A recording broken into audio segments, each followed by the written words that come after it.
So, hello students, welcome back.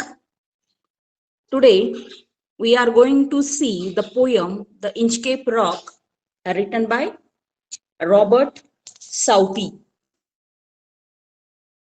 Let's open the page number 105. Look at the stanza number 10. Am I right?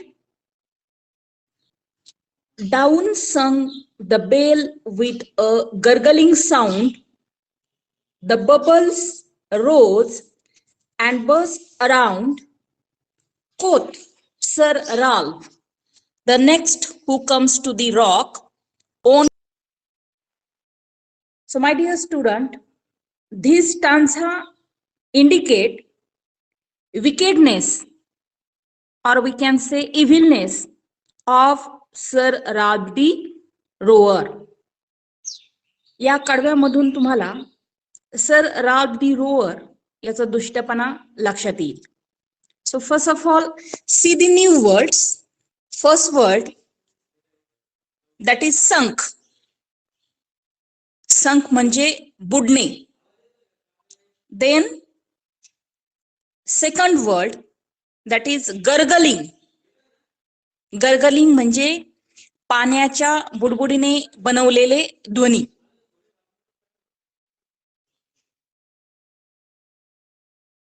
Bubbles.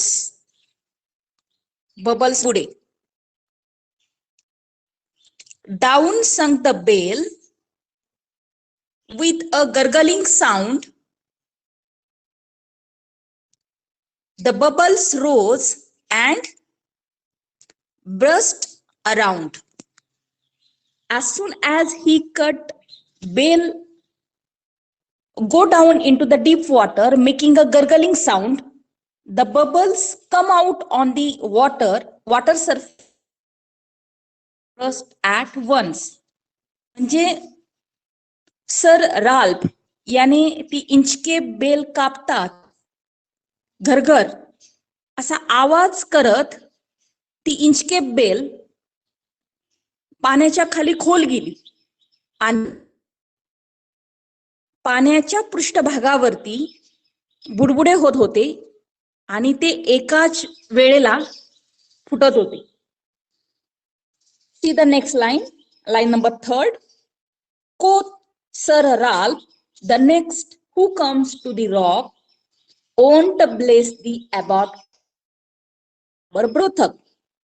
This means Sir Ralph the rower said that the person sailing towards the rock would not be able to listen to the warning bell and crush his ship against the Inchcape rock and die. In that way, he would not be able to place the abbot. Quoth Sir Ralph, the next who comes to the rock won't bless the abbot of Aberbrothup. या दोन line मध्ये sir Ralph दी rover या ठिकाणी असं म्हणतो की आता जे जे नाविक या दिशेनं जातील त्यांना इंचकेप बेल ऐकू येणार नाही. ती धोक्याची सूचना त्या नाविकांना कळणार नाही आणि मग त्यांचं जहाज इंचकेप रॉकला धडकेल आणि जहाजावरील सर्वजण मरण पावतील. आणि मग अशा प्रकारे इथून पुढे कोणीही अबॉट ऑफ एबरब्रोथक याला आशीर्वाद देणार नाही किंवा त्याचं कौतुक करणार नाही किंवा अबॉट ऑफ एबरब्रोथकनं जो काही दयाळूपणा दाखवलेला आहे इंचकेप रॉकला जी इंचकेप बेल बांधलेली आहे याबद्दल कोणीही अबॉट ऑफ एबरब्रोथकचं कौतुक करणार नाही. See the next stanza. Sir Ralph the rower sailed away the seas for many a day, and now grown rich with plunder store, he steers his course for Scotland shore. First of all, write down the new word scold. म्हणजे कशाच्या तरी शोधात फिरणे. Then plundered, plunder store, plunder store म्हणजे लुटलेली संपत्ती.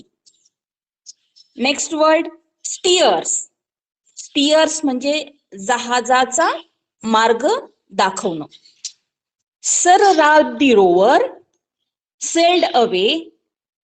He scoured the seas for many a day. So after cutting the rope of the bale, Sir Ralph sailed away from there and he searched for valuables for many days.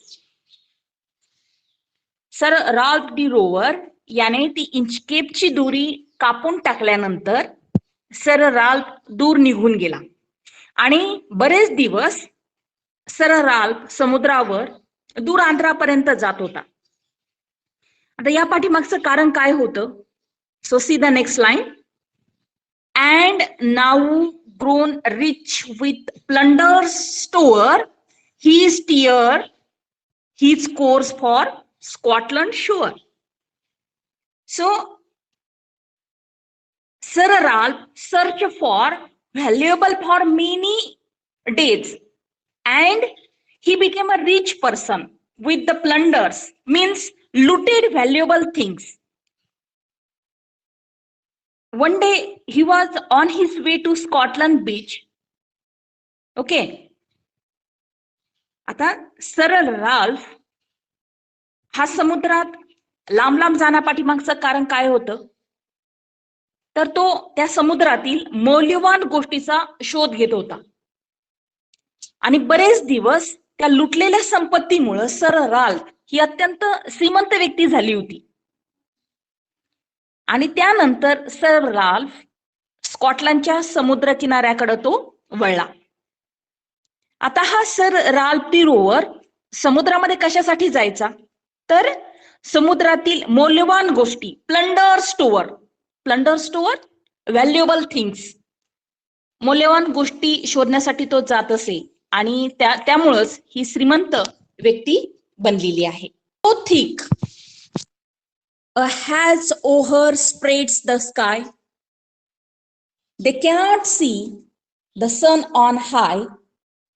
The wind has blown a gale on day. At evening it hath died away. Once again, see the new word. Write down the new word in your notebook. First, has. What is meant by has? In Marathi we can say धुक. Has म्हणजे धुके. Then gale. Gale म्हणजे वादळ. So thick as overspreads the sky, they cannot see the sun on high. What is the meaning of these two lines? So on his return day, a thick fog filled the atmosphere and it's making the sun invisible to all. आता या स्कॉटलंडच्या दिशेने अट धुक, has, thick has त्या आकाशामध्ये पसरलं होतं. And they cannot see the sun on high आणि सूर्य सुद्धा दिसत नव्हता. The blown a gale all day, at evening it had died away.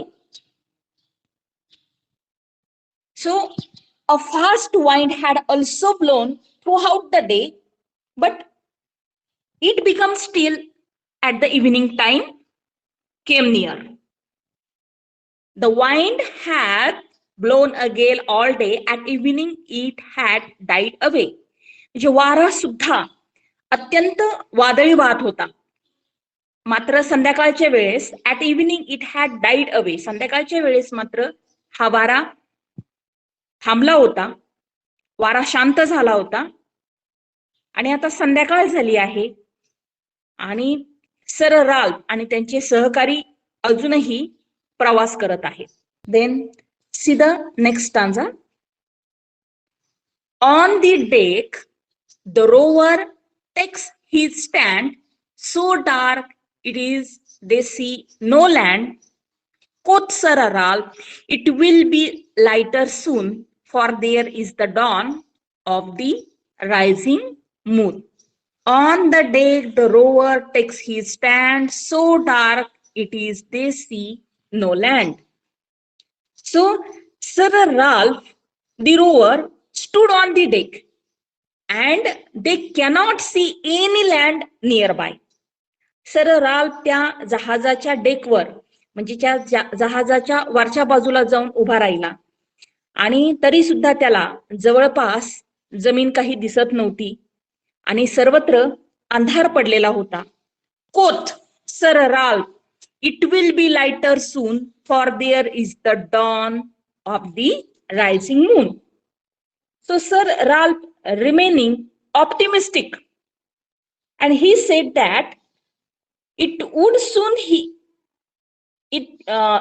soon be some light in the sky as the moon was about to appear. तर या शेवटच्या दोन ओळीमधून sir राल्फचा आशावादी दृष्टिकोन आपल्याला दिसून येतो.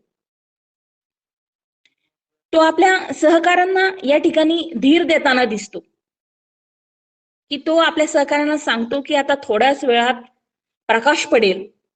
It will be lighter soon, and for there is the dawn of the rising moon.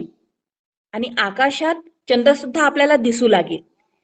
तर अशा प्रकारचं आशावादी मत या ठिकाणी राल्फ याने व्यक्त केलेलं आहे. थँक्यू.